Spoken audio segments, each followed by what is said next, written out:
Key elements of hurricane preparedness in Florida. Preparing for hurricanes in Florida is vital. A comprehensive review should include risk assessment. Evaluate hurricane impact and identify home vulnerabilities. Emergency kit.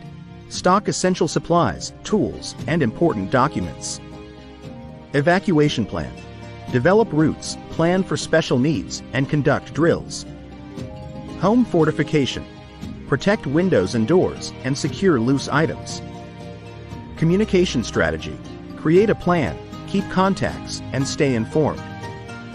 Insurance review. Understand your coverage and document possessions. Community involvement. Participate in local programs and drills. Addressing these key elements will enhance your preparedness and ensure the safety of your family and home during Florida's hurricane season.